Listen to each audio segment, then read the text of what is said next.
Hello दोस्तों, UPSC Hindi के online platform में आप सभी का स्वागत है। तो हम यहाँ पे यूपीएससी हिंदी के द्वारा चलाई गई जो टेस्ट सीरीज़ है उसका पहला पेपर का ये तीसरा भाग है जिसको हम डिस्कस करेंगे। हमने शुरू के जो 50 क्वेश्चन हैं 2 वीडियो में डिस्कस किए हैं, तो ये तीसरी वीडियो होगी जिसमें हम 51 से लेकर 75 तक के क्वेश्चन को डिस्कस करेंगे। तो चलिए स्टार्ट करते हैं हम अपने सबसे पहले क्वेश्चन से, जो कि रिलेटेड है भारतीय इतिहास के संदर्भ में निम्नलिखित कथनों पर विचार कीजिए।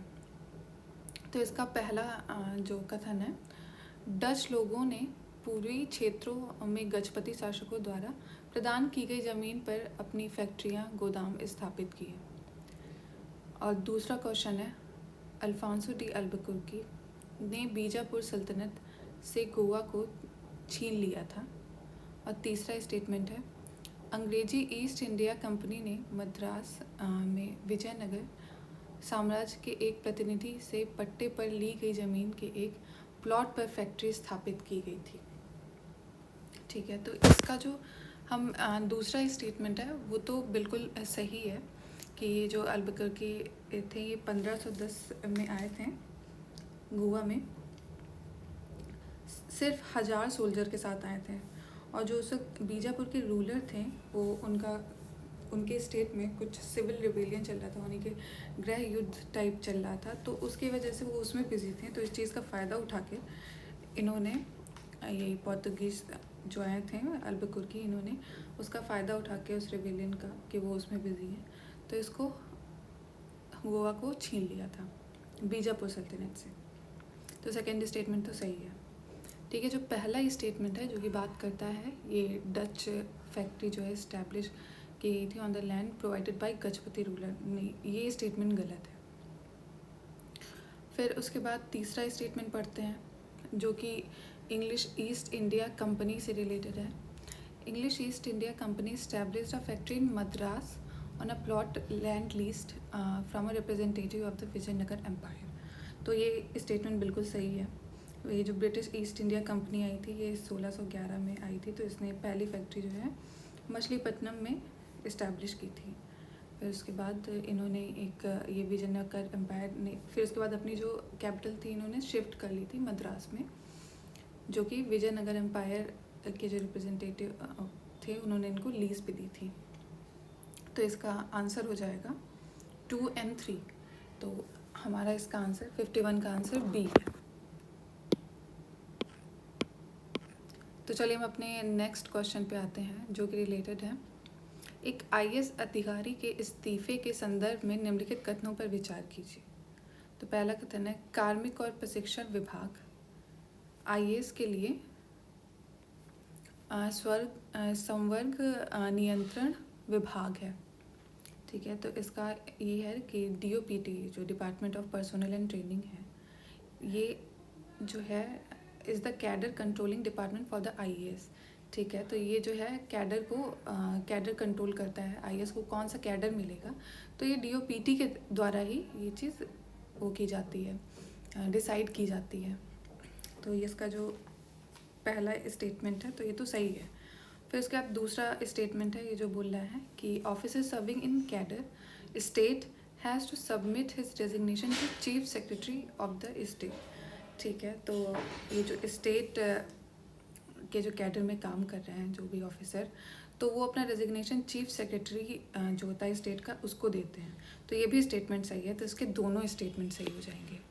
लेकिन अगर ये जैसे स्टेट के बारे में बात की है, लेकिन यदि अगर किसी सेंटर का जो ऑफिसर है उसको अगर इस्तीफ़ा देना हो तो वो किसको देगा, तो वो भी देता है सेक्रेटरी को ही, लेकिन वो जो उसकी जिस मिनिस्ट्री के अंदर वो काम कर रहा है तो उसी मिनिस्ट्री का जो चीफ सेक्रेटरी होगा उसी को वो डेजिग्नेशन अपना दे सकता है। तो चलिए नेक्स्ट क्वेश्चन पे आते हैं जो कि रिलेटेड है EKW से रिलेटेड है, ईस्ट कोलकाता वेटलैंड। ठीक है, तो ये अभी हाल ही में न्यूज़ में है। तो ये वेस्ट बंगाल में एक वेटलैंड है। तो इसके तीनों स्टेटमेंट पढ़ते हैं। तो पहला स्टेटमेंट है, यह रामसर स्थल है। ठीक है, ये रामसर साइट है और इट इज़ स्प्रेड ओवर, ये जो है 37 मॉच इन साउथ और नॉर्थ के 24 Pargana district of West Bengal तक ये फैला हुआ है। तो इसके दोनों स्टेटमेंट सही हैं। अभी रिसेंटली एक्चुअली कैग की रिपोर्ट आई थी ऑन वेटलैंड, तो इसमें बोला गया है कि इस जो कैग की रिपोर्ट थी अभी जो रिसेंटली आई है, उसने ये बोला है कि जो वेटलैंड है वेस्ट बंगाल में, ये EKW ईस्टर्न कोलकाता वेटलैंड और जो सुंदरबन वेटलैंड है, तो ये देखा जा रहा है वहाँ पे बहुत ज़्यादा जो है इंक्रोचमेंट हो रहा है एरियाज़ का। लोग अपना कंस्ट्रक्शन कर रहे हैं, जो वो एरिया वेटलैंड के लिए जो रखा गया है, तो उसमें आप जाके कंस्ट्रक्शन कर रहे हो तो एक तरह से आप डिस्ट्रॉय कर रहे हो नेचुरल इकोसिस्टम को। तो कैग की इस रिपोर्ट में ये आया है, तो इसलिए इम्पॉर्टेंट हो गया है। तो ये दोनों स्टेटमेंट्स के सही हैं, तो इसका आंसर हो जाएगा सी, बोथ। तो अपने नेक्स्ट स्टेटमेंट पे आते हैं 54th, जो कि रिलेटेड है। ये एक रिपोर्ट है ऑन इंक्लूजन ऑफ LGBTQI। काम की दुनिया में समलैंग, उभयलिंग, ट्रांसजेंडर, इंटरसेक्स और क्वेयर व्यक्तियों को शामिल करने के लिए। तो रिपोर्ट ये जो है किसने जारी की है, ये इसका क्वेश्चन है। तो इसकी जो ये रिपोर्ट आई है अभी ILO ने जारी की है। तो ILO जो आप जानते हैं इंटरनेशनल लेबर ऑर्गेनाइजेशन, अंतर्राष्ट्रीय श्रम संगठन, इसकी रिपोर्ट आई है। तो इस रिपोर्ट में ये बताया गया है कि कैसे ये जो कम्युनिटी है इनके साथ डिस्क्रिमिनेशन हो रहा है, सिर्फ और सिर्फ उनकी आइडेंटिटी, सेक्सुअल आइडेंटिटी की वजह से, कि उनको ये केवल वही एक डिस्क्रिमिनेशन नहीं झेलना पड़ रहा है, इसके साथ साथ उनको इकोनॉमिक डिस्क्रिमिनेशन भी झेलना पड़ रहा है। जो कि अगर कहीं पे जॉब करने जाते हैं, जहाँ पे नॉर्मल लोग जहाँ पे जॉब कर रहे हैं, तो वहाँ के जो लोग हैं वहाँ उनको डिस्क्रिमिनेट करते हैं, उनको जॉब नहीं दी जाती है, उनकी यही आइडेंटिटी की वजह से उनको साथ बहुत ही हाई लेवल पर डिस्क्रिमिनेशन हो रहा है, हरासमेंट हो रहा है, वायलेंस। तो ये जो रिपोर्ट है किसने दी है, ILO ने। तो ये याद रखना है। तो चलिए अपने नेक्स्ट क्वेश्चन पे आते हैं, जो कि रिलेटेड है। निम्नलिखित में से कौन सी प्रतिमाएं पल्लव काल के दौरान बनाई गई थी? ठीक है, तो इसमें पहली है गिरि गोवर्धन प्लैंक, दूसरा है महिषासुरा मर्दिनी मंडप, फिर है डिसेंट ऑफ गंगेज। ठीक है, तो ये तीन जो है प्रतिमाएं हैं। तो इसमें पूछा पल्लव डायनेस्टी में कौन कौन सी ये जो प्रतिमाएं बनाई गई हैं।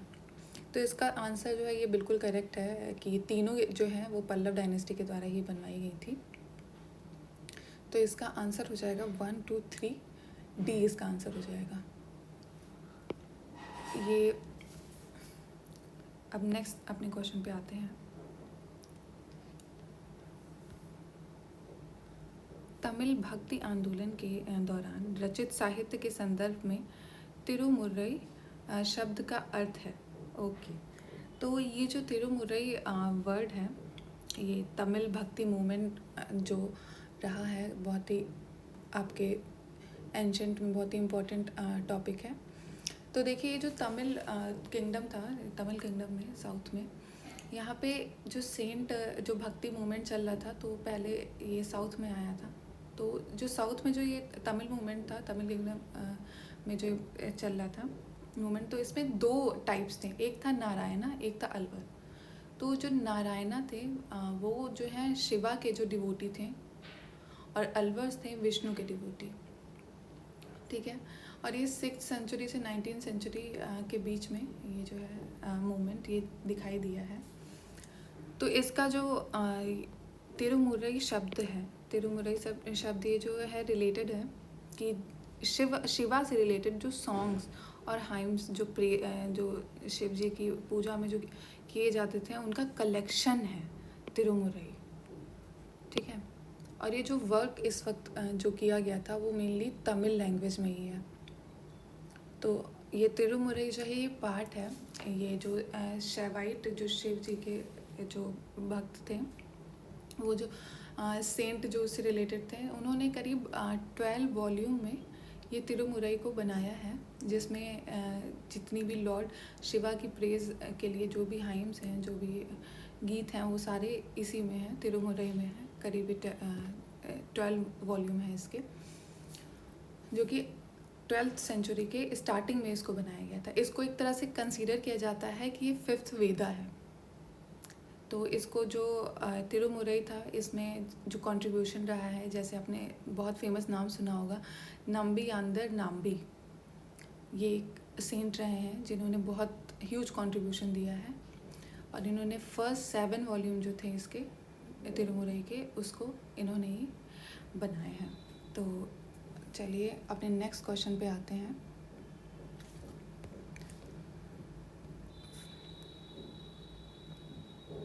फिफ्टी सेवेंथ, ये हमारा हिस्ट्री का क्वेश्चन है, क्रिस्प मिशन से रिलेटेड है।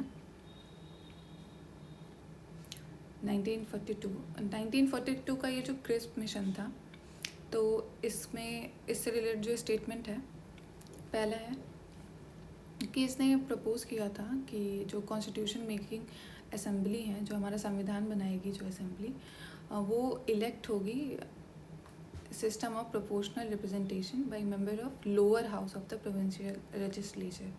तो ये है निचले सदन के सदस्यों द्वारा अनुपातिक प्रतिनिधित्व प्रणाली के माध्यम से निर्वाचित संविधान निर्मात्री सभा का प्रस्ताव प्रस्तुत किया गया था। ठीक है, तो ये स्टेटमेंट तो सही है, पहला इन्होंने ये चीज़ प्रपोज की थी। और फिर दूसरा है, ये जो एम.एन. रॉय थे, ये रेडिकल डेमोक्रेटिक पार्टी के जो मेंबर थे, इन्होंने यही एक ओनली पार्टी थी जिसने इसको सपोर्ट किया था।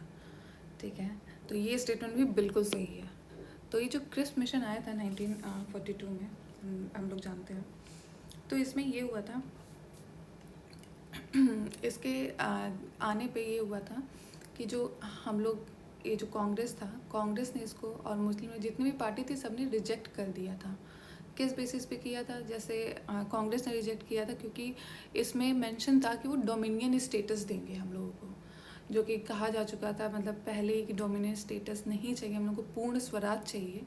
तो इस बेसिस पे हम कांग्रेस ने रिजेक्ट कर दिया था, और मुस्लिम लीग ने भी इसको रिजेक्ट कर दिया था।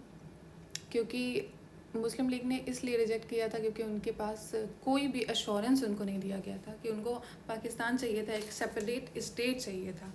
तो ऐसा कुछ भी इसमें मेंशन नहीं था, तो इस वजह से मुस्लिम लीग ने भी इसे रिजेक्ट कर दिया था। तो चलिए अपने नेक्स्ट क्वेश्चन पे आते हैं। इसका आंसर है C 1 और 2। अपने नेक्स्ट क्वेश्चन पे, जो कि है 58। ठीक है, तो ये जो 58 क्वेश्चन है, ये बहुत ही इम्पोर्टेंट है। ये रिलेटेड है, ये जितने भी इंडियन प्रेस से रिलेटेड, जो ब्रिटिश टाइम पे जितनी भी हिस्ट्री रही है, उसको, उससे रिलेटेड कुछ स्टेटमेंट हैं, तो उसका हमें आंसर देना है। तो चलिए स्टार्ट करते हैं अपने पहले स्टेटमेंट से, जो कि बात कर रहा है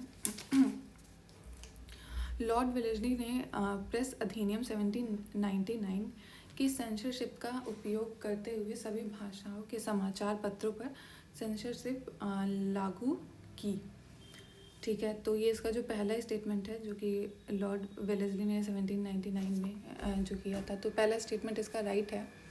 पहले स्टेटमेंट के अनुसार कि 1799 का जो एक्ट था, censorship of the press act, तो इसमें लॉर्ड वेलेस्ली ने जो जितने भी न्यूज़पेपर थे, सब पर ये सेंसरशिप कर दी थी। और इसके अंतर्गत ये होता था कि जितने भी न्यूज़पेपर प्रिंट होंगे, तो उनको प्रॉपरली हर एक इशू को, जो भी प्रिंट हो रहा है, तो उसका प्रिंटर का नाम, जिसने उसको प्रिंट किया है, उसको जिसने एडिट किया है, एडिटर का नाम, और प्रोपराइटर, सबका नाम उसमें मेंशन होना चाहिए इस रूल के अकॉर्डिंग। और सारा मटेरियल जो है इससे रिलेटेड जो पब्लिश होना है, वो pre censorship to secretary of the government जो है उसको देना है, उसके बाद ही आप पब्लिश कर सकते हैं। ठीक है, तो ये काफ़ी स्ट्रिक्ट रूल था कि प्रेस को कोई फ्रीडम नहीं थी, ऐसी चीज़ें वो कर सकते थे जो कि गवर्नमेंट चाहती है, तो उनके खिलाफ कुछ नहीं कर सकते थे। तो ये बहुत ही स्ट्रिक्ट रूल थे। फिर लेकिन लिबरेशन ऑफ इंडियन प्रेस हुआ था 1835 में, कहा जाता है, जब विलियम बेंटिंग आए थे, लॉर्ड विलियम बेंटिंग, तो उन्होंने थोड़ा सा लिबरल एटीट्यूड अपना प्रेस के लिए टुवर्ड्स किया था, कि उन्होंने काफ़ी फ्रीडम दे दी गई थी प्रेस को, तो फिर उसके बाद एक यही 1835 में यही मेटकाल्फे, चार्ल्स मेटकाल्फे जो थे गवर्नर जनरल रहे 1835 से 36 के बीच में। तो उन्होंने जो है इनको liberator of the Indian press भी कहा जाता है, क्योंकि इन्होंने बहुत ज़्यादा फ्रीडम दी थी इंडियन प्रेस को। तो फिर उसके बाद से क्या हुआ था, जब ये 1857 में लाइसेंसिंग एक्ट आ गया था। एक्चुअली आप जानते हैं कि 1857 में हमारे यहाँ क्रांति हुई थी बहुत बड़ी। तो इसके बाद क्या हो गया था कि ये थोड़े डर गए थे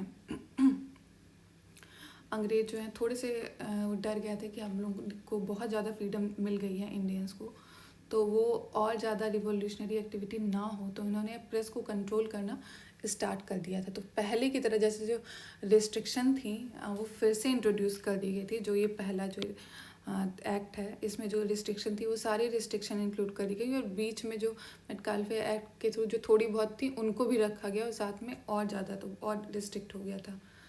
तो इसका जो पहला स्टेटमेंट है वो तो सही है। फिर उसका नेक्स्ट स्टेटमेंट पे आते हैं इसके, जो कि बोलता है प्रिंटिंग प्रेस और समाचार पत्रों के पंजीकरण से संबंधित अनुज्ञापित अधिनियम 1857 में मेटकाफ के वर्ष 1939 के अधिनियम को प्रतिस्थापित किया। तो ये जो इसका दूसरा स्टेटमेंट है ये गलत है। फिर उसके बाद इसका नेक्स्ट स्टेटमेंट जो है जो कि है सर तेज बहादुर सप्रू जो कि 1931 में सर तेज बहादुर सप्रू की अध्यक्षता में एक प्रेस समिति की अनुशंसा पर भारतीय प्रेस अधिनियम 1931 को निस्तार कर दिया गया था। थर्ड स्टेटमेंट भी इसका गलत है, तो इसका आंसर हो जाएगा सी, केवल 1। तो चलिए अपने नेक्स्ट क्वेश्चन पे आते हैं, जो कि 59 क्वेश्चन है। ये रिलेटेड है भारतीय स्वतंत्रता संग्राम के संदर्भ में 26 जनवरी 1930 को भारत की स्वतंत्रता संकल्प का मसौदा किसके द्वारा तैयार किया गया था। देखिए 26 जनवरी 1930, आपको पता होगा एक साल पहले ये 26 जनवरी 1929 था, तो लाहौर सेशन हुआ था जिसमें पूर्ण स्वराज की बात रखी गई थी, और इसी में इसको जवाहरलाल नेहरू ने हेड किया था। तो उस टाइम पे ही जब 1929 में ये 26 जनवरी को जब लाहौर सेशन हुआ था, तो उस वक्त डिसाइड किया गया था कि हर साल आज के दिन जो है स्वराज दिवस को मनाया जाएगा। तो ये जब 1930 आया तो ये पहला स्वराज दिवस था। तो ये जो पहला स्वराज दिवस था, इस दिन डिसाइड किया गया था कि जो इंडिया का जो in the context of Indian freedom struggle, जो इंडिपेंडेंस रेजोल्यूशन जो था इंडिया का, जो कि किसके द्वारा दिया गया था, महात्मा गांधी जी के द्वारा इन्होंने इंडिपेंडेंट रिवोल्यूशन दिया था। यही कब, 26 जनवरी 1930 में। ये जो इनका जो प्लेज था इंडिपेंडेंस प्लेज, इसमें जो इन्होंने ड्राफ्ट की थी इसमें काफ़ी चीज़ें लिखी थी जो कि आगे के लिए जो है किस तरह से हम लोगों को जो इंडिपेंडेंस मिलनी है और उसका क्या मीनिंग रहेगा। तो बहुत सारी चीज़ें इसमें जो है महात्मा गांधी जी ने मेंशन की थी इंडिपेंडेंस प्लेज में। तो चलिए अपने नेक्स्ट क्वेश्चन पे आते हैं, जो कि रिलेटेड है एनसीडी से रिलेटेड है, जो कि नॉन कन्वर्टिबल डिबेंचर से रिलेटेड है। तो ये गैर परिवर्तनीय ऋण पत्रों के संदर्भ में निम्नलिखित कथनों पर विचार कीजिए। तो इसका पहला कथन जो है, जो एनसीडीएस ऋण के ऐसे साधन है जिसका उपयोग कंपनी दीर्घकालीन पूंजी जुटाने के लिए करती है। ठीक है, तो डिबेंचर जो है long term financial instrument that company issue to raise more money from investor. तो ये तो सही है कि ये लॉन्ग टर्म जो है कैपिटल है, कि आप लंबे समय के लिए किसी कंपनी से जो है ये इंस्ट्रूमेंट है जिससे आप डेट ले सकते हो। तो फर्स्ट स्टेटमेंट इज़ राइट। फिर अपना जो नेक्स्ट स्टेटमेंट है ये बोल रहा है कि एनसीडी का शेयर बाज़ार में कारोबार नहीं किया जा सकता है। तो ये गलत है। क्यों नहीं कर सकते हैं भाई? कर सकते हैं, मतलब आप जो अपनी जो कंपनी के जो डिबेंचर्स हैं उसको लिस्ट कर दो, तो स्टॉक मार्केट में भी उसका यूज़ किया जा सकता है। तो सेकेंड स्टेटमेंट इसका रॉन्ग है। तो इसका आंसर हो जाएगा ए, केवल 1। ये लॉन्ग टर्म डेब्ट इंस्ट्रूमेंट है, इस बात को ध्यान में रखना है। तो चलिए अपना नेक्स्ट क्वेश्चन पे आते हैं, जो कि रिलेटेड है जलवायु समूह से रिलेटेड है, द क्लाइमेट ग्रुप। तो ये एक क्लाइमेट ग्रुप क्या है? ये एक इंटरनेशनल जो है नॉन प्रॉफिट ऑर्गेनाइजेशन है, जिसको 2003 में स्थापित किया गया था, जो कि लार्ज पावर नेटवर्क और क्लाइमेट एक्शन को जो है कुछ काम किया जा सके उसके लिए ये क्लाइमेट ग्रुप को जो है इस्टेब्लिश किया गया था। एक EP100 नाम का ग्लोबल इनिशिएटिव है, जो कि क्लाइमेट ग्रुप के द्वारा ही लीड किया जा रहा है, जो कि करीब 120 एनर्जी स्मार्ट बिजनेसेस हैं, उन सबको साथ में लाता है। तो ये इन्हीं का इनिशिएटिव है EP100। तो पहला स्टेटमेंट जो है हम लोग पढ़ते हैं कि ये जो जलवायु समूह है, द क्लाइमेट ग्रुप, ये एक इंटरनेशनल नॉन प्रॉफिट ऑर्गेनाइजेशन है, अंतर्राष्ट्रीय गैर लाभकारी संगठन है, जो बड़े नेटवर्क बनाकर जलवायु क्रिया को प्रेरित करता है और उन्हें चलाता है। चलिए, बिल्कुल सही स्टेटमेंट है, पहला सही है। तो फिर इसका नेक्स्ट स्टेटमेंट पे आते हैं, जो कि बोल रहा है कि अंतर्राष्ट्रीय ऊर्जा एजेंसी ने जलवायु समूह की भागीदारी में एक वैश्विक पहल प्रारंभ की। अब ये अंतर्राष्ट्रीय ऊर्जा energy IEA international energy agency जो है ये बता रहा है उसका ये इनिशिएटिव, तो ये रॉन्ग है। मैंने अभी बोला कि ये किसका है, क्लाइमेट ग्रुप का ही इनिशिएटिव है, तो सेकेंड स्टेटमेंट इज़ रॉन्ग। अब इसमें देख रहे हैं कि जैसे ही सेकेंड स्टेटमेंट को आप रॉन्ग कर देंगे तो आपको A, C और D सब कट गया, आपके पास क्या बचा 1, 3, 4। ठीक है, ये भी एक तरीका है। इवन अगर आप देखिए 5 स्टेटमेंट भी जो आपको दिख रहा है नहीं है तो भी कर सकते हैं। ये एक तरह से यही होती है एलिमिनेशन टेक्निक, जो हमको एग्ज़ाम में यूज़ करना होता है, स्पेशली UPSC में। तो ये जो थर्ड स्टेटमेंट है उसको पढ़ते हैं। तो EP100 जो है ऊर्जा दक्षता के नव प्रवर्तन को प्रेरित करने एवं उत्सर्जन न्यूनीकरण लक्ष्यों को प्राप्त करने हेतु प्रतिस्पर्धात्मकता बढ़ाने के लिए प्रतिबद्ध अग्रणी कंपनियों को साथ लाता है। ठीक है, तो इसका जो तीसरा स्टेटमेंट है बिल्कुल सही है। इसका यही काम ही है कि अलग अलग इनोवेटिव जो कंपनीज़ हैं, जो लीडर्स हैं इन सेक्टर में, जो एनर्जी सेविंग के फील्ड में, एनर्जी एफिशिएंसी के फील्ड में काम कर रहे हैं, उनको एक साथ लाना है और टू अचीव अ गोल कि रिड्यूस करना है क्लाइमेट चेंज और ग्रीन हाउस गैस। तो थर्ड स्टेटमेंट हमारा बिल्कुल सही है। फिर चौथा आते हैं, कुछ भारतीय कंपनी भी इसके सदस्य हैं, बिल्कुल सही है। तो इसका आंसर हो गया B134।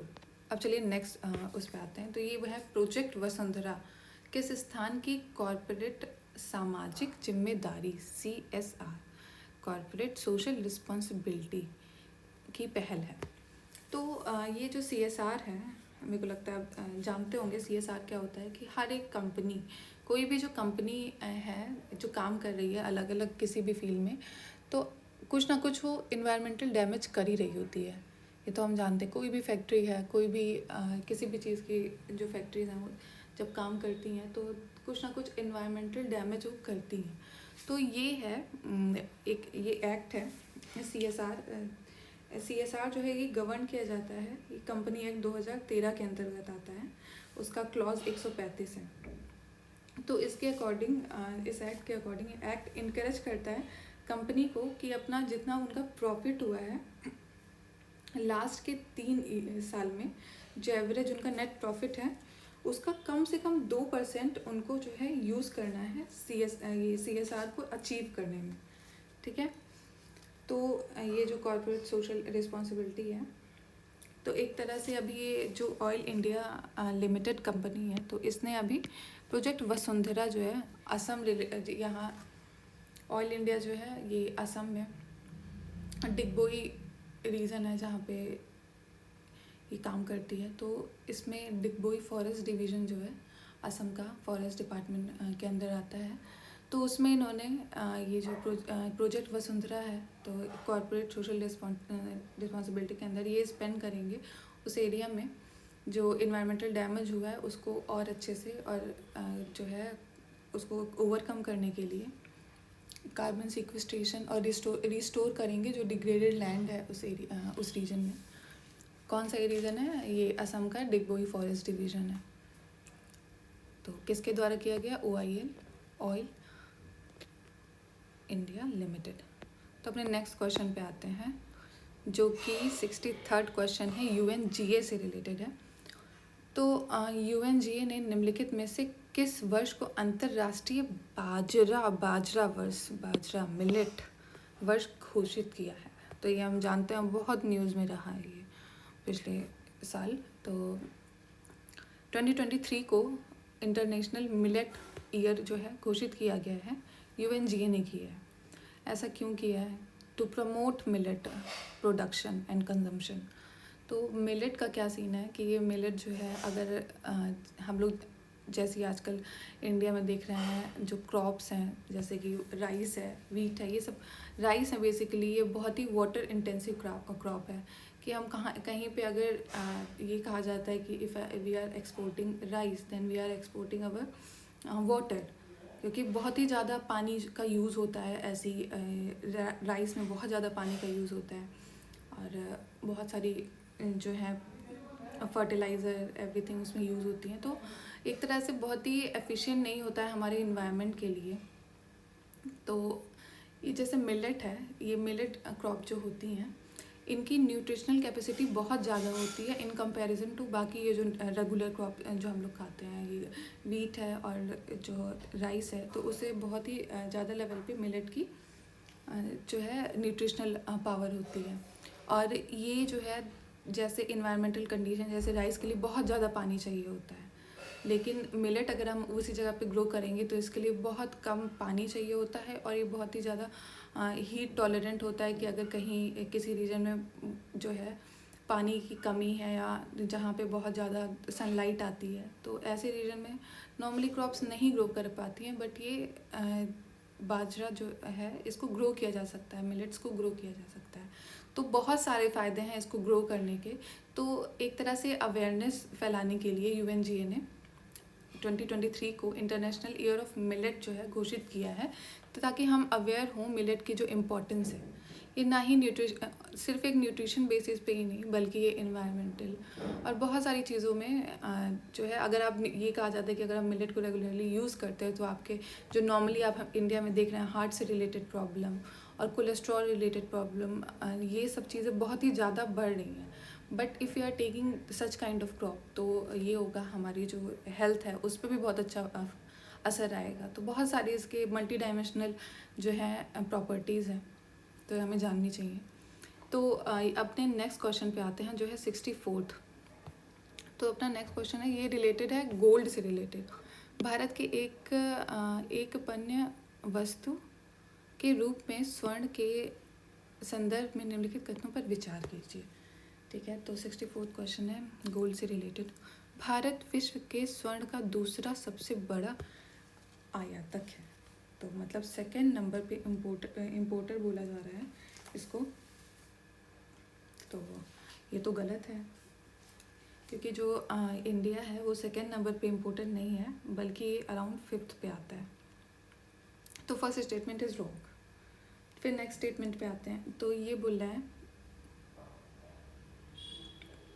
स्विट्ज़रलैंड भारत के लिए स्वर्ण आयातक का सबसे बड़ा स्रोत है। तो ये स्टेटमेंट सही है, सेकंड स्टेटमेंट इज़ राइट, क्योंकि स्विट्ज़रलैंड जो है ना वो बहुत ही ज़्यादा लेवल पे एक्सपोर्ट करता है। और स्विस गोल्ड जिसे कहा जाता है, जो स्विट्ज़रलैंड से जो गोल्ड को एक्सपोर्ट किया जाता है, स्विस गोल्ड, जिसकी बहुत ही ज़्यादा डिमांड है पूरे वर्ल्ड में। तो ये लार्जेस्ट सोर्स जो है ऑफ गोल्ड इम्पोर्ट स्विट्ज़रलैंड है। और सबसे ज़्यादा जो अगर कोई वो करता है इम्पोर्ट करता है गोल्ड को, तो वो है UK, यूनाइटेड किंगडम, जो कि करीब 88 बिलियन डॉलर अमाउंट का जो गोल्ड है उसको इम्पोर्ट करता है। और मूल्य के मामले में स्वर्ण भारत के आयात का लगभग 1/4, बाप रे बाप, ऐसा कुछ नहीं है। 25% बोल रहे हैं, नहीं ऐसा नहीं है। ये करीब 7% के अराउंड अगर मूल्य के उसमें देखें हैं, gold account for almost like 7% of India's import in terms of value. ठीक है, मूल्य के आधार पर, वैल्यू के। तो तीसरा भी स्टेटमेंट हमारा गलत हो जाएगा, हमारा आंसर मिलेगा A, केवल 2। अब नेक्स्ट क्वेश्चन पे आते हैं। पहला भारत नॉर्डिक शिखर सम्मेलन कहाँ हुआ था? पहला इन नॉर्डिक कंट्रीज़। तो पहले तो आपको ये जानना होगा नॉर्डिक कंट्रीज़ होती क्या क्या है। नॉर्डिक कंट्रीज़ जो है जो अब 5 कंट्रीज आती हैं, 5 कंट्रीज हैं जो कि नॉर्डिक कंट्रीज के अंदर आती हैं। पहली है डेनमार्क, फिर Sweden, Denmark, Sweden, Norway, Finland and Iceland. तो इसकी जो पहली मीटिंग हुई थी 2018 में हुई थी, पहला सम्मेलन जो हुआ था इंडिया और नॉर्डिक कंट्रीज़ का। तो ये कब हुआ था? 2018 में। और 5 कंट्री आती है इसके अंदर, Denmark, Sweden, Norway, Finland, Iceland. तो चलिए अपने नेक्स्ट क्वेश्चन पे आते हैं, जो कि रिलेटेड है बाघ गणना या टाइगर सेंसस 2018 के संदर्भ में। ठीक है, तो ये जो टाइगर सेंसस हुआ था 2018 में, तो उसमें का पहला स्टेटमेंट इसमें ये दिया है, विश्व के 90% बाघ भारत में पाए जाते हैं। 90%, बिल्कुल गलत जवाब। आई मीन क्वेश्चन स्टेटमेंट 70% होते हैं। तो इंडिया में जो है 70% वर्ल्ड के जो टाइगर हैं वो पाए जाते हैं, और इस 70% की जो वैल्यू है वो है 2967 के अराउंड बाघ जो है इंडिया में पाए जाते हैं। और जिसमें से जो मैक्सिमम नंबर है वो है मध्य प्रदेश में 526 के अराउंड, और सेकंड नंबर पे आता है कर्नाटका जिसमें है 524, 2 बस कम है यहाँ पे। तो इसका फिर इसके बाद सेकेंड स्टेटमेंट, भारत में सबसे ज़्यादा बाघ उत्तराखंड में है। नहीं, गलत, सेकेंड स्टेटमेंट इज रॉन्ग।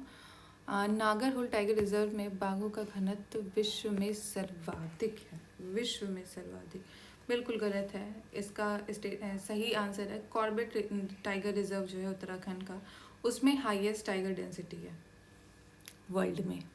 तो थर्ड स्टेटमेंट गलत हो गया, तो हमारे पास तो इसमें कुछ नहीं बचा, तीनों गलत हो गए। तो हमारा आंसर हो जाएगा नन ऑफ द अबव। तो चलिए अपने नेक्स्ट क्वेश्चन पे आते हैं, जो कि रिलेटेड है एयर पोल्यूशन से रिलेटेड है आई थिंक। हाँ जी, तो ये जो नेक्स्ट स्टेटमेंट हमारा बोल रहा है WHO एयर क्वालिटी गाइडलाइन। तो इसका पहला स्टेटमेंट पढ़ते हैं। PM 2.5 का 24 घंटा माध्य 15 μg पर मीटर क्यूब से अधिक नहीं बढ़ना चाहिए। और फिर नेक्स्ट बोल रहा है PM 2.5 का वार्षिक माध्य 5 mg पर मीटर क्यूब से अधिक नहीं बढ़ना चाहिए। तो ये तो स्टेटमेंट बिल्कुल सही है। जो पैरामीटर WHO ने दिया है इसको मेज़र करने का 24 आवर के अंदर, तो इन्होंने यही चीज़ें दी हैं। PM 2.5 का जो है वो ये 15 mg पर उससे, और ये दूसरा है PM 2.5। इस स्टेटमेंट में कुछ, ये एक PM 10 होगा आई थिंक, आप इसका करेक्शन कर लीजिए।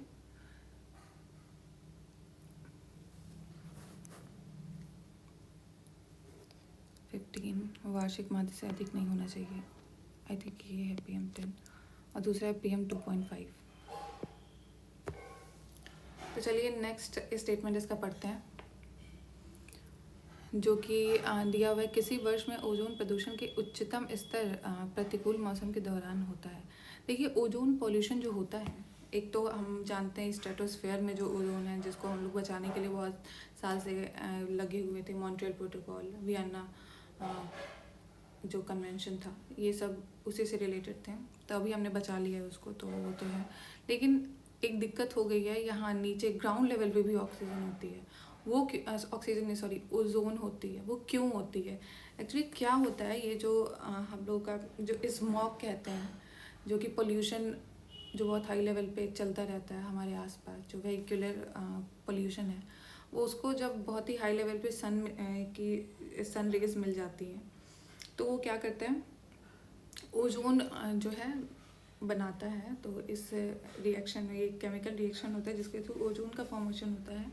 और ये ओजोन का फॉर्मेशन बहुत ही बेकार होता है हमारे लिए, क्योंकि अगर आप उसको इनहेल कर लेंगे तो वो लंग्स डैमेज कर सकता है, और अगर हमारे ब्लड स्ट्रीम में पहुंच गया तो बहुत ही सारी दिक्कतें कर सकता है। तो अच्छा नहीं है, हेल्थ के लिए बहुत ही ख़राब है।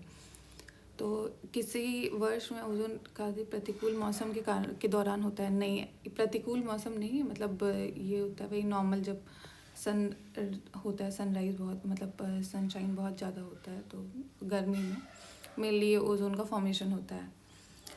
तो इसका सेकंड स्टेटमेंट जो है ये तो गलत लग रहा है।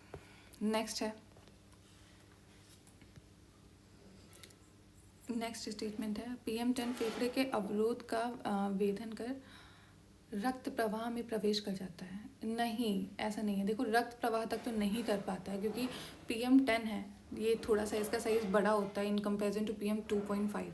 तो PM10 जो है वो ब्लड स्ट्रीम तक तो नहीं पहुंच पाता है, बट PM2.5 जो है वो बहुत ही स्मॉल होता है, मतलब 1/4 होता है 10 का, तो वो जो है ब्लड स्ट्रीम तक पहुंच जाता है पार्टिकुलेट मैटर। तो इसके लिए PM यहीं पे अगर PM2.5 होता तो ये स्टेटमेंट सही हो जाता, लेकिन PM10 है तो नहीं होगा सही।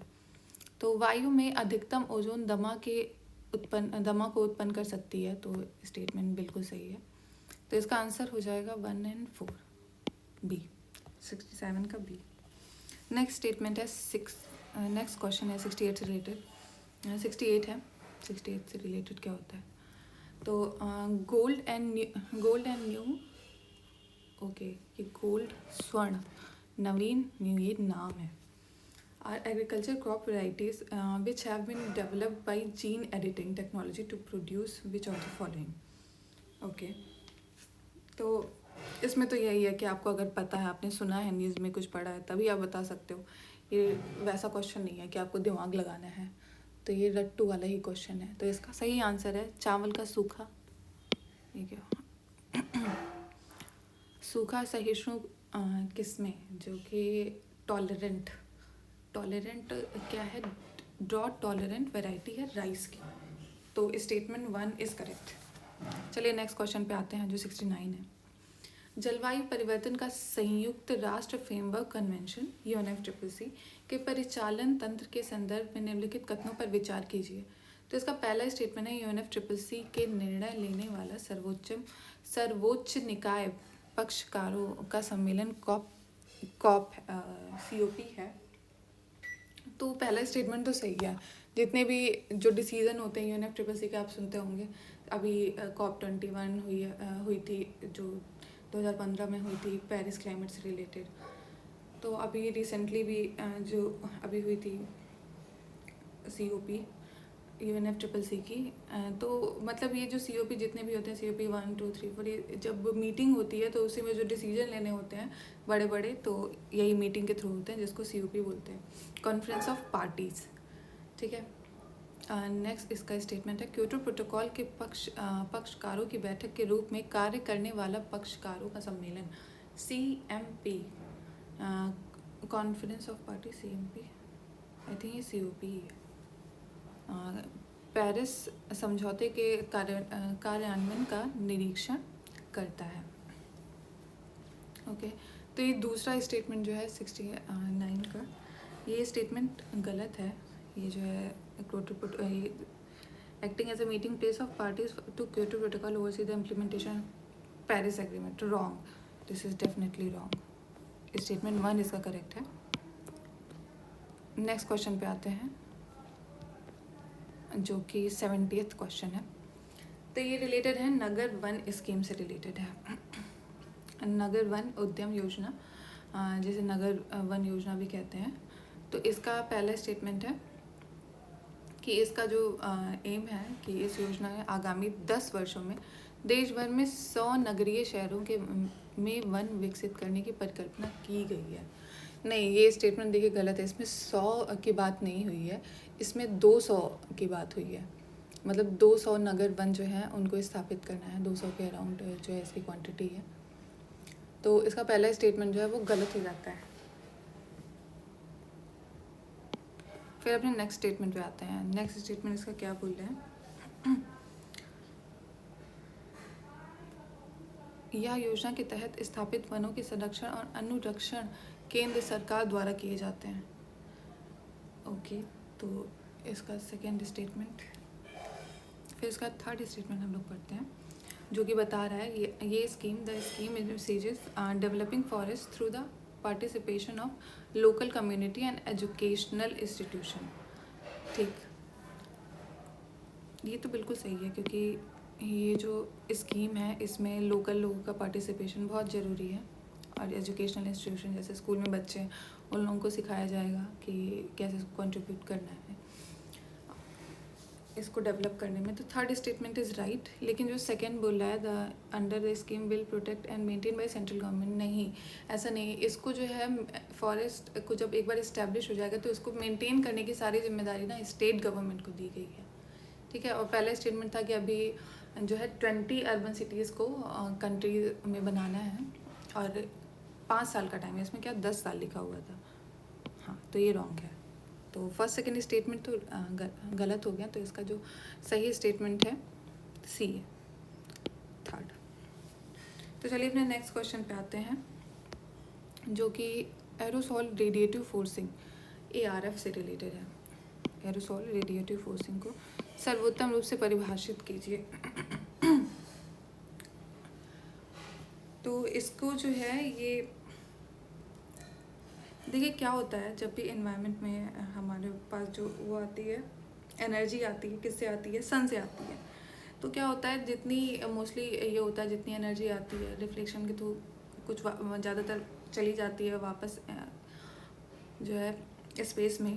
अब लेकिन कुछ जो है जैसे ग्रीन हाउस गैसेस या जो ये है इसको वार्म करने के लिए इन्वायरमेंट को कुछ रह जाते हैं। लेकिन ये जो आजकल जो हम लोग का पॉल्यूशन जो है इतना ज़्यादा लेवल पे हो रहा है, जो कि मेनली ये जो अलग अलग ग्रीन हाउस गैसेस हैं एरोसॉल रेडिएटिव फोर्सिंग, तो इनकी वजह से क्या हो रहा है कि जो टेम्परेचर है वो बढ़ता जा रहा है, बिकॉज जो क्वांटिटी होनी चाहिए इन्वायरमेंट में ये जो पोल्यूटेंट हैं वो क्वांटिटी बढ़ती जा रही है। तो इसकी वजह से जो इम्बैलेंस हो गया है, तो टेम्परेचर जो है वही बढ़ रहा है, क्लाइमेट चेंज जो है काफ़ी स्पीड में हो रहा है। तो दिस वाज द रीज़न। और ये जो एरोसॉल रेडिएटिव फोर्सिंग है ये एक तरीका है जिसके थ्रू जो एनर्जी चेंज जो हो रही है, net change in energy balance earth system में जो भी हो रहा है एंथ्रोपोजेनिक एरोसॉल की वजह से, एरोसॉल ही पॉल्यूटेंट जो हमारे इन्वायरमेंट में रहते हैं, तो उसको जो है ये ARF इसको मेज़र किया जा रहा है, मेज़र करने की एक यूनिट है कि जो चेंज हो रहा है इन्वायरमेंट में, ये जो एंथ्रोपोजेनिक मतलब मानव के द्वारा बनाए गए जो मानव जनित एरोसॉल हैं उसकी वजह से जो जो चेंजेस हो रहा है तो उसको मेज़र करता है। और इसको मेज़र करने के लिए इसकी जो यूनिट है वो है वॉट पर मीटर स्क्वायर, ठीक है। तो स्टेटमेंट A इज़ राइट। चलिए नेक्स्ट क्वेश्चन पे आते हैं जो ब्रह्म समाज से रिलेटेड है। ब्रह्म समाज के संदर्भ में निम्नलिखित कथनों पर विचार कीजिए, ठीक है। या एक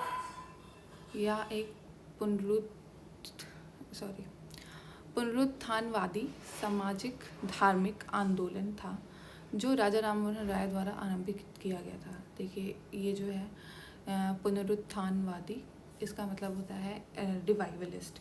तो ये तो हम जानते हैं कि ये जो राजा राममोहन राय ने ये जो ब्रह्म समाज की स्थापना की थी, ये रिवाइवलिस्ट नहीं था, ये रिफॉर्मिस्ट था।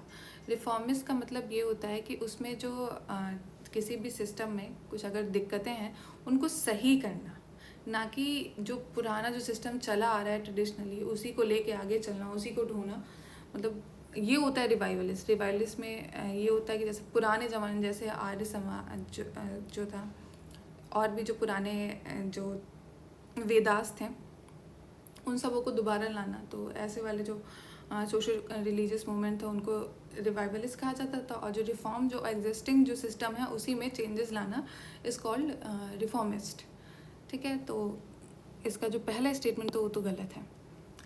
फिर नेक्स्ट स्टेटमेंट बोल रहा है यह मूर्ति पूजन और किसी भी प्रकार की बलि के विरुद्ध था किंतु पुरोहितवाद की अनुमति देता था। अच्छा, तो आप ये समझ रहे हैं कि ये जो पुरोहितवाद की अनुमति देता था, तो पहला तो स्टेटमेंट ये तो बिल्कुल सही है, मूर्ति पूजा किसी प्रकार की बलि के विरुद्ध था, ये तो था ही। लेकिन किसी भी ये प्रीस्टहुड को कोई प्रमोशन नहीं करता था, ये तो ये जो थोड़ा सा इसकी वजह से गलत हो गया, तो ये पूरा स्टेटमेंट गलत हो जाएगा। तो इसका आंसर आई थिंक D होगा, नन ऑफ द अबव। तो चलिए अपने नेक्स्ट क्वेश्चन पे आते हैं जो कि सिंधु घाटी सभ्यता इंडस वैली सिविलाइजेशन से रिलेटेड है। तो इसका जो है पहला स्टेटमेंट बोलना है, नगर को 2 आवासीय ब्लॉकों में विभाजित करते हुए सड़कें एक दूसरे से समानांतर चलती थी। तो ये जो है ये बोल रहा है कि 2 रेसिडेंट में ये डिवीज़न करती थी। जो पहले देखो, ये जो आप जानते हैं कि इंडस वैली सिविलाइजेशन है, ये एक तरह से एक को सॉरी, ये पैरेलल, इसमें जो है रोड पैरेलल नहीं थी, और ये 2 रेजिडेंट में नहीं ये डिवीज़न था, बल्कि बहुत सारे रेजिडेंट थे। ऐसा कोई ये नहीं था कि सिर्फ 2 रेजिडेंट में डिवीज़न है, बहुत सारे। और ये जो इसकी जो रोड्स थी वो राइट एंगल पे 90 डिग्री पे एक दूसरे को काटती थी, ठीक है। तो और बहुत सारे इसमें ब्लॉक थे अलग अलग रेजिडेंट के। तो पहला जो स्टेटमेंट है वो तो गलत है, कि ये बोल रहा है कि एक दूसरे को समानांतर चलती थी, समानांतर नहीं, 90 डिग्री पे ऐसे ऐसे ऐसे ग्रिड पैटर्न था। तो फर्स्ट स्टेटमेंट इज़ रॉन्ग। और पहला स्टेटमेंट देखिए, आप जैसे ही गलत कर रहे हैं आपको आंसर मिल जा रहा है, ठीक है। तो इसका दूसरा तीसरा पढ़ने की ज़रूरत नहीं है, लेकिन हम पढ़ेंगे, ठीक है। तो ये है, हड़प्पा वासी के निर्माण के लिए पक्की और बिना पक्की दोनों प्रकार की ईंटों का उपयोग किया था। बिल्कुल सही, पक्की और बिना पक्की दोनों तरह की ईंट थी। फिर नेक्स्ट क्वेश्चन ये स्टेटमेंट है। नेक्स्ट स्टेटमेंट ये बोल रहा है, क्षेत्र में सफाई बनाए रखने के लिए सड़क की नालियों को मेन होल ईंट और पत्थर के स्लैब में ढक दिया गया है। देख रहे हैं, हमारी आज की म्यूनसिपैलिटी से ज़्यादा अच्छा काम उस वक्त किया जा रहा था, कि जो रोड में जो ये थी नालियाँ थी उन सबको प्रॉपर ढक दिया गया था, उसको मेन होल से कनेक्ट किया गया था। तो देख रहे हैं हम लोग को यहाँ पे रिफॉर्म की जगह हम लोग रिवाइवलिस्ट मूवमेंट कर सकते हैं, कि हमको हड़प्पा मोहनजोदाड़ो के टाइम पे जैसा था वैसे ही चाहिए आज सिस्टम। चलिए, इसका स्टेटमेंट हो गया 2, 3। अब नेक्स्ट आता है मियावाकी पद्धति। ये जो आप देखिए, ये तो यूपीएससी का क्वेश्चन है, ठीक है, ये बहुत बार न्यूज़ में आ चुका है। तो मियावाकी मेथड है क्या, ये क्या चीज़ है, तो इसके बारे में मैं कुछ आपको बताना चाहूँगी। कि ये एक तरह का जो minor forest in urban areas में, कि कैसे जो अर्बन एरिया हैं जहाँ पे प्रॉपर डेवलपमेंट हो चुका है उस जगह पे कैसे छोटे छोटे फॉरेस्ट का क्रिएशन किया जा सके। ये इसकी एक टेक्निक बताई थी इन्होंने, जैसे मियावाकी मेथड कहा जाता है। ये जापान के एक साइंटिस्ट रहे हैं, तो उन्होंने ही जो है ये बताया था कि किस तरह से छोटे छोटे अगर हम फॉरेस्ट अर्बन एरिया बनाएंगे उसको कम समय में बहुत ही अच्छी तरीके से, कि बहुत ही एक अच्छा इकोलॉजिकल सिस्टम वहाँ पे डेवलप हो जाए और बहुत जल्दी ग्रो करने लग जाए। तो इसका एक तरीका उन्होंने बताया था, जो कि बहुत ही सक्सेसफुल रहा है, और इंडिया में भी इसको इस्टेब्लिश किया गया है। कुछ कुछ जगह पे इस मेथड का यूज़ करके स्टार्ट किया गया है। यही minor forest of urban area, कुछ कुछ एरिया जो खाली रहता है तो जहाँ पे फॉरेस्ट का इस्टेब्लिशमेंट किया जाए, क्योंकि अर्बन एरिया में हम जानते हैं कि कितना ज़्यादा पोल्यूशन होता है, तो ऐसे टाइप की चीज़ों की बहुत ज़रूरत है वहाँ पे। तो आई थिंक आपको समझ में आ गया होगा मियावाकी मेथड। तो चलिए नेक्स्ट क्वेश्चन पे आते हैं, जो कि हमारा लास्ट क्वेश्चन है इस वीडियो का, जो कि रिलेटेड है बौद्ध संगीतियाँ इसके द्वारा और इनके द्वारा उभरे प्रमुख बौद्ध संप्रदाय के संदर्भ में निम्नलिखित युग्मों पर विचार कीजिए। तो पहला जो इसमें स्टेटमेंट है कि सेकेंड काउंसिल से रिलेटेड है।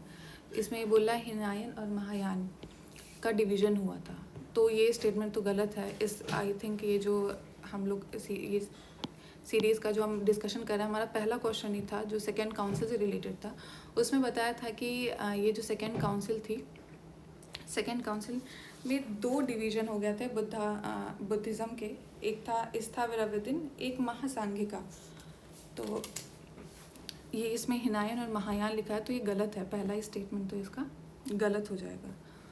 तो यहाँ पे देखते हैं, अगर पहला स्टेटमेंट आप गलत कर देंगे तो आई थिंक आपको ये आंसर नॉर्मली डायरेक्टली मिल जाएगा, लेकिन हम दूसरा तीसरा भी पढ़ते हैं। चलिए, तो ये जो सेकेंड स्टेटमेंट बोल रहा है कि जो इसकी थर्ड काउंसिल थी उसमें सर्वस्तिवादिन जो है इसका इस्टेब्लिशमेंट हुआ था।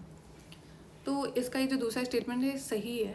एक्चुअली जो सेकेंड काउंसिल के अंदर स्थावरविदिन जो था डिवीज़न, तो उसी को और आगे जो है और ग्रो किया गया, उसमें और सारे चेंजेस लाए गए। तो ये सर्वस्तिवादिन जो डॉक्ट्रिन है इसको इस्टेब्लिश किया गया था थर्ड काउंसिल में, ठीक है। तो सेकंड स्टेटमेंट इज़ राइट। फिर उसके बाद थर्ड स्टेटमेंट पे आते हैं जो चौथी बुद्धिस्ट काउंसिल के बारे में बोल रहा है। तो इसमें जो है सर्वस्तिवादी डॉक्ट्रिन जो थी इसको कोडिफाई करके महाविभारा जो है एक सेक्ट था उसमें डिवाइड किया गया था, और महायान और हिनायान जो है महासंघिका के डिवीज़न इसमें इस्टेब्लिश किए गए थे। देख रहे हैं ये जो पहला स्टेटमेंट में जो दिया है ये चौथे में हुआ था, तो इसका जो तीसरा स्टेटमेंट है वो भी गलत हो जाता है। तो हमारे पास आंसर बचता है सिर्फ बी, तो इसका आंसर केवल 2B। Okay, thank you. बाकी के क्वेश्चन आपको नेक्स्ट वीडियो में मिलेंगे। Thank you so much. जय हिंद, जय भारत।